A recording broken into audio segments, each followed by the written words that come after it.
oleh Syekh Abu Bakar Al-Jazairi rahimahullah, siapa saja makhluk yang memiliki hak terhadap kita, dan beliau akan mulai dari manusia, dan manusia ini dimulai dari kedua orang tua, manusia yang paling berjasa terhadap kita. Sampai kata para ulama, kalau seandainya ada seorang ayah yang bobrok sekali, begitu setelah meneteskan spermanya meninggalkan istrinya, tidak pernah tahu anaknya. Ada seorang ibu, begitu selesai hamil melahirkan, anaknya dibuang di jalan. Kalaupun sampai terjadi itu, tetap tidak menggugurkan baktinya seorang anak pada keduanya, sejahat apapun mereka, dalam keadaan kafir, dalam keadaan munafik, tetap dibakti. Karena memang cukuplah kita ini dari sperma ayah kita, dan cukuplah, tidak bisa dibalas dengan apapun. Seseorang di antara kita telah bertumbuh kembang di dalam rahim dan kantong perut ibunya.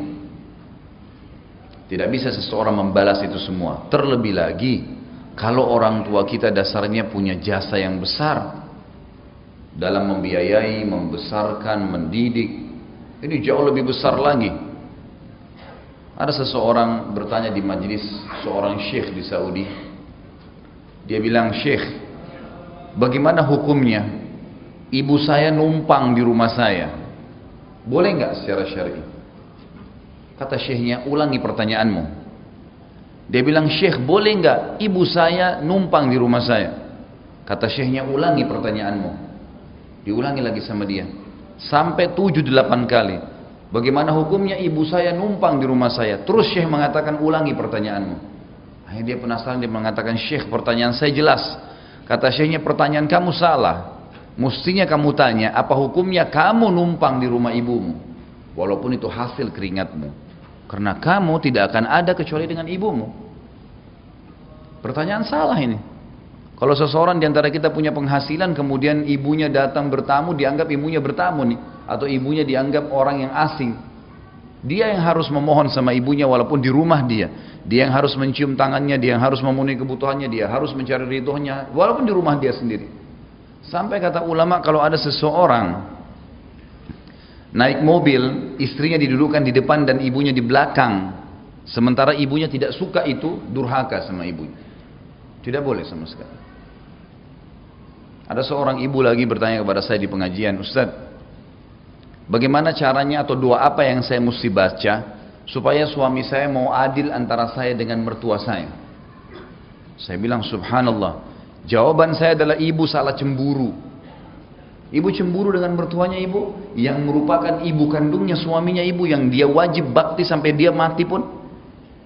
Itu pemahaman yang fatal sekali salah. Ibu yang harus merendah, ibu yang harus mengalah, karena dia harus bakti sama ibunya. Bagaimana caranya? Nggak mungkin itu. Pernah saya sampaikan kisah juga seseorang yang datang kepada Hasan Basri dan berkata, "Ayah saya stroke." Tadi itu kisah ibu. Ini ayah saya stroke. Lalu kemudian buang air besar, buang air kecil saya tampung dengan tangan saya, dan saya tidak rasa jijik sedikit pun. Saya tampung, saya bersihkan, saya lap, gantiin pakaiannya, saya mandikan setiap hari, makanan minuman saya yang urus. Apakah saya sudah balas bakti ayah saya? Kata Hasan Basri, sama sekali belum. Bukan coba belum, sama sekali belum.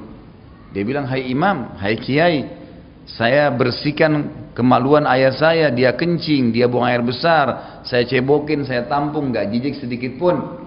Kemudian saya gantikan bajunya, saya urus makannya, minumnya, lalu saya belum balas jasa ayah saya. Dan ini sudah lama, bertahun-tahun." Kata Imam Hasan Basri, "Iya, karena kamu sekarang, kamu waktu masih kecil diurus oleh ayah kamu, dan ayah kamu pada saat mengurus kamu, menggantikan popok kamu, membersihkan bulumu, dia berharap kamu menjadi tokoh masyarakat. Sementara kamu sekarang membersihkan kotoran ayahmu, berharap kapan ayahmu meninggal dan tugasmu selesai." Beda niatnya. Seorang sahabat dalam hadis Bukhari pernah lagi keluar rumah, ayahnya datang ke rumahnya. Kemudian ada kebutuhan mendesak, minta duit sama anak mantunya, istrinya si laki-laki ini. Anak mantunya kasih mertuanya, "Ini uang." Suaminya pulang dilaporin, "Tadi ada mertua datang, ayah kamu datang, minta duit." "Terus apa yang kamu lakukan?" "Saya kasih." Kok kasih nggak izin sama saya nih? Saya kan suami, gini gini gini. Saya akan lapor kepada Nabi Shallallahu Alaihi Wasallam. Dengan semangat si anak ini lapor sama Nabi SAW. Dia anggap ayahnya datang ke rumahnya ngambil uangnya tanpa izinnya. Ya Rasulullah, begini kejadiannya. Nabi SAW balik menghardik anak muda itu, mengatakan, anta wa malika li abik. Kamu dan hartamu milik ayahmu. Bukan cuma hartamu, kamu milik ayahmu. Kamu dari spermanya dia. Gimana caranya orang memperhitungkan dengan ayahnya? Enggak mungkin.